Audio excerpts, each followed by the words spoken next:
Hey gang, Craig Ripley here. Welcome once again to Living Off the Slab. Now, even though our riding season up here in New England is coming to a close, I did have the opportunity, thanks to the good folks up at Mom's in Foxborough, Massachusetts, to take out the all-new 2020 Indian Challenger for a little test ride.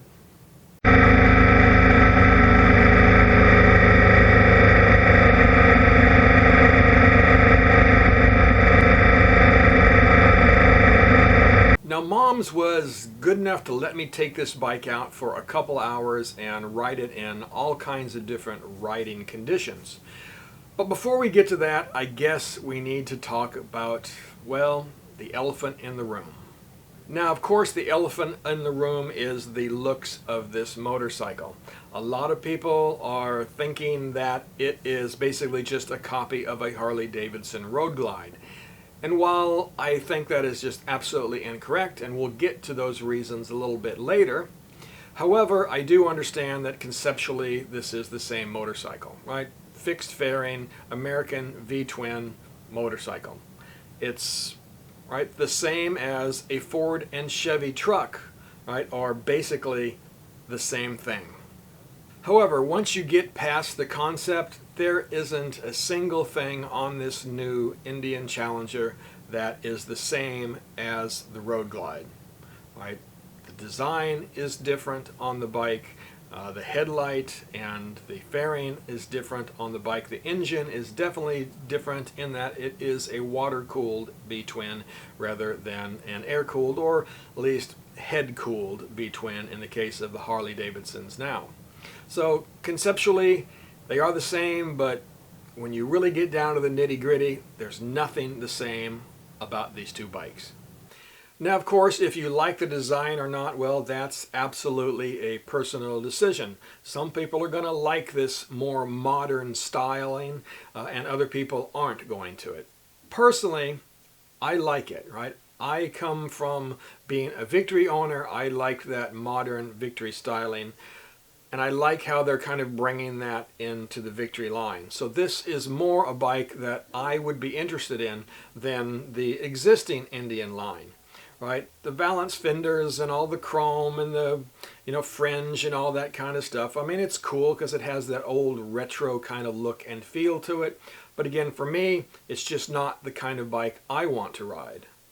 So for me, I'm coming at this bike in this review slightly differently than most other people. And that is because I am a Victory owner, and particularly a Victory Vision owner, right? A fixed fairing V-twin motorcycle.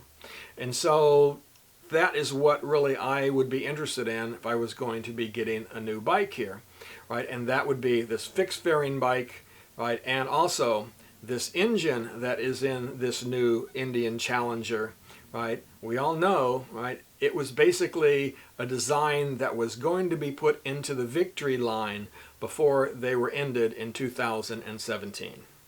Now, the model that I took out is the Challenger Limited, right? Which has all of the bells and whistles on it. And those bells and whistles now include a Bosch inertial management unit, which is going to allow Indian to give you ABS braking, traction control that both work while cornering, right? And also enables them to give you different riding modes as well. And those riding modes are rain mode, standard, and then sport.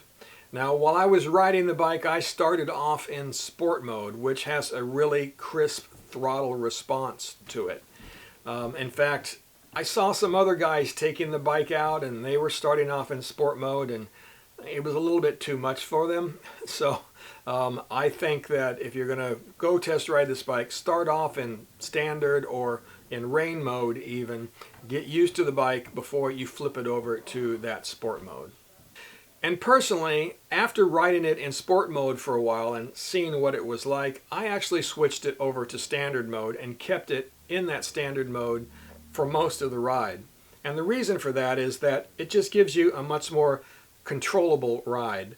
Right? It gives you all of the power that the bike has to offer, the torque and the horsepower that an engine can give you. However, it gives it to you in a much slower, more easily controllable ramp up. right? And that's really great for riding in traffic or doing slow speed parking lot maneuvers and those kinds of things, right? What most of us are going to be doing with the bike.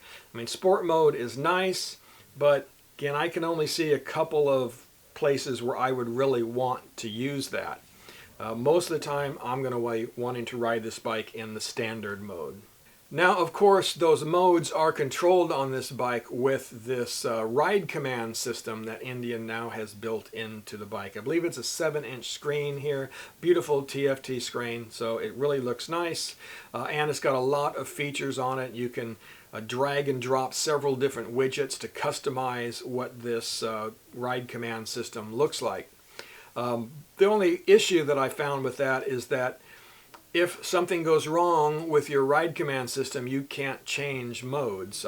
There wasn't a button that I saw anywhere to switch modes. That all had to be done through the TFT screen.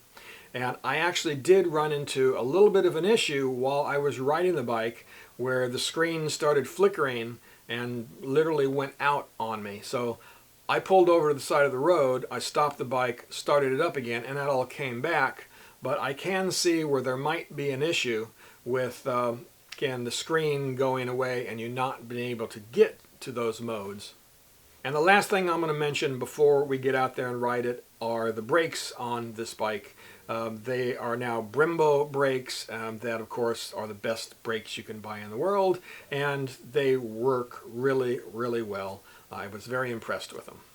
Okay, now it's time to get out and ride the bike. And usually what I do whenever I take a bike out for a test ride, the first thing I do is ride down to the end of the parking lot, and I just do a few circles, some figure eights, just to get used to the bike and also see how it handles at slow speed. And this bike, the Challenger, again, for being an 800+ pound motorcycle, handled very well. To me, it handles almost exactly like a Victory cross country. If you've ever ridden one of those, the seating position on this bike and the feel, the handling of the bike is very, very similar to a Victory cross country. So the next thing I did was, of course, head to the highway, because this is a touring bike. So we want to see what it's going to do out there on the highway and in a little bit of traffic. And I have to tell you, I was very impressed with the bike overall. The wind protection on this bike is good. Of course, it does not have any lowers on it, so you did feel some wind going, on your legs. However, there was no buffeting. The bike was rock solid on the highway. I passed several semis while I was out there and didn't feel any buffeting, no shaking, moving around whatsoever, which is the same on my Vision. The Vision is very solid because of that fixed fairing on the bike, and so is the Indian Challenger. Now also, while I was out there on the highway, I did a couple of roll-ons. First, when I got up onto the highway, I was in 5th gear and I went to pass a vehicle and I was able to just roll on the power, and that bike just moved instantaneously. I was from 50 to 80 miles an hour before I even knew it. I was really impressed with the power and the torque on this engine. And after that, I even clicked the bike up into 6th gear and I did a roll-on pass the same in 6th. And again, same thing, really easy, responded very, very well. This is an engine personally that I don't think I would have to do anything to. On my Victory Vision, I put in cams and a fuel controller and some other doodads, right, to increase that torque and horsepower on the bike. But for this engine, I wouldn't touch a thing.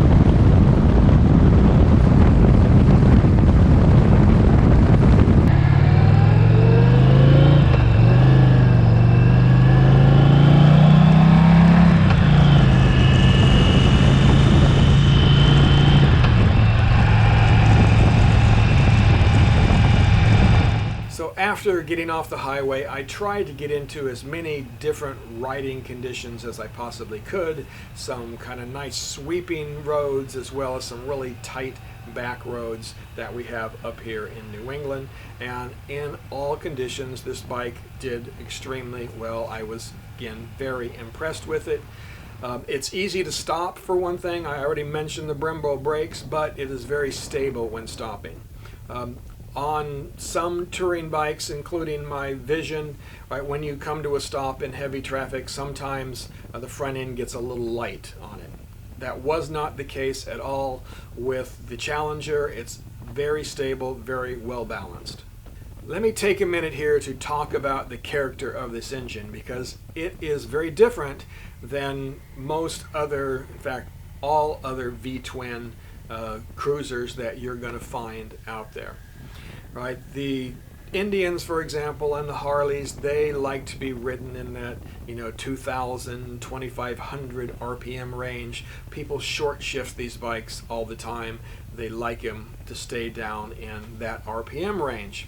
However, on this bike, if you are doing that, then you are riding it completely wrong. Right? This bike needs to be ridden in that 3, 4, even 5,000 RPM range to really get to all of the power and the torque that this bike has. In fact, most of the time when I was on these back roads, I was in third gear and my RPMs were up around that 4,000 RPM range, and the bike just responds very, very well there. So if you're an old school guy that's been used to riding, an old V-twin where you're short shifting that, riding in that 2,000 RPM range, well, you're going to have to learn to ride differently if you want to ride this bike properly. I've heard some complaints from people riding this bike when they're trying to do that. Again, and that's just because you are not using the bike right. You're not using the character of this engine properly. So you have to remember that if you're going to ride this bike, right, you're going to have to learn a little differently how to handle the power and the torque on this engine. And again, I just kept riding around for a couple hours and just enjoying this bike. I really didn't want to take it back. I just liked it that much. In fact, this is now my favorite Indian motorcycle that they have made so far, and probably the only one that I would really consider buying. All of the other ones, as I've said, beautiful bikes. I think that they did a great job with that Thunderstroke engine. It's a beautiful engine. Just the character of the bikes and so forth are not what I'm looking for. But this bike is more of the kind of ride that I am looking for. I want that engine that I can rev up there, right, and use all of that power curve the bike has to offer. Right? So again, it just depends upon your preference here, but again, for me, I really like this bike and how it handles and moves to the curves and so forth. I think Indian has done a really great job on it. Oh, and let's talk about the seating position for a little bit, because I've heard some complaints that the bike feels cramped, and I honestly, after riding it for a couple hours, I don't know what these people are talking about. The older Indians, the other Indians, the Chieftains and the Roadmasters and those bikes, they do feel cramped to me, especially coming from something like my Vision, which has a lot of floorboard space, a big wide open cockpit. But this bike, the Challenger, to me felt a lot more like that than it does the other Indians in the lineup. Right? Again, I had plenty of space to stretch out my legs. Now, I am not a tall guy. I'm only 5'9", so I guess if you're over 6 foot, well, you may have a little bit of an issue, but you're probably going to have an issue on pretty much every bike out there. But in this particular case, I found the bike to be very comfortable and have plenty of space on it. In fact, for me, I probably would need to bring the handlebars up and back a couple of inches, right? Because it was a little bit stretched out for a guy my size. But other than that, which is a minor tweak, the bike was really comfortable. The seat I thought was pretty comfortable on it. Again, after a couple hours, I was feeling it a little bit, in my butt. but it wasn't really bad. I've sit on a lot worse saddles than this. So overall, again, I was really impressed with the comfort level on this motorcycle.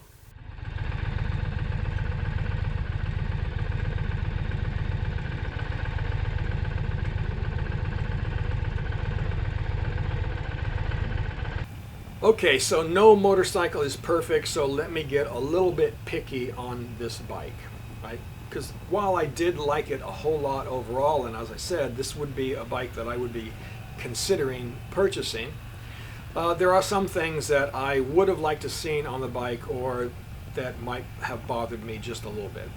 Okay, so the first one is the clutch on this bike. It is a cable clutch and not a hydraulic clutch. And to me, a bike in this kind of category, why doesn't it have a hydraulic clutch on this thing? Why is it a cable actuated clutch? I don't know. Now, did the clutch work fine? Yes, it did. Some people have complained that it's stiff, but I did not find it at all to be stiff. I thought it worked quite well. I just would have liked to seen it been a hydraulic clutch. Second thing on this bike, again, in this kind of price range and having all of this technology on it, why isn't there electronically adjusted suspension on this bike? Right? Now, I get that most guys in this cruiser category are not going to be adjusting their suspension very often. In fact, probably never. However, coming from my vision where I do adjust the rear suspension at least all of the time, if I'm riding single or riding two up, it would be nice to be able to do that with the touch of a button. Again, maybe that's something they'll add in future generations. Now, here is my only real complaint about this motorcycle, and that is that even though I love the power, I love the torque, I love that it's a high revving engine, right, it does get a little bit buzzy. Out there on the highway, I could feel a little bit of vibration in my butt, right, and also in the floorboards. It wasn't excessive. I've been on other bikes that are much worse, but I could definitely feel this that I'd never felt in any of the other Indians or in my Victory, for example. The Vision has a little bit of vibration in the floorboards, but again, not very much at all. It's never bothered me. And this probably wouldn't bother me either, but it definitely was noticeable, especially in the seat. All right, so that is my only real complaint on this bike, but would it stop me from buying it? Probably not. Okay, so let's sum all of this up now. As I said already, this new Indian Challenger is by far and away my favorite Indian that they have made so far. I love the character, I love the power of this engine. This is the kind of bike that I want to ride, right? Something that's high revving, has the power up there in, you know, the 4,000, 5,000 RPM range, and not lugging it down around the 2,000 RPM range. Again, that's just my personal preference. I know everybody is different. But this bike handles well, it is comfortable, it has that great engine in it. So if you are looking for this kind of bike, it is definitely something that you should go and take for a test ride. And if you're in the Boston, Massachusetts or New England area, definitely go down and check out the folks at Mom's. You can ask for Eric. He is the Indian guru down there, and I know that if you tell him I sent you, that they'll take good care of you there. Right, so guys, I guess that's it for today. Thank you for watching, and of course, if you want to support this channel, please look in the description of this video for all kinds of ways to do that. They include buying a t-shirt or a sweatshirt. You can get my new ebook. If you want to help out on a monthly basis, again, please think about becoming a Patreon member as well. All right, guys, thanks, and again, we'll be talking to you soon.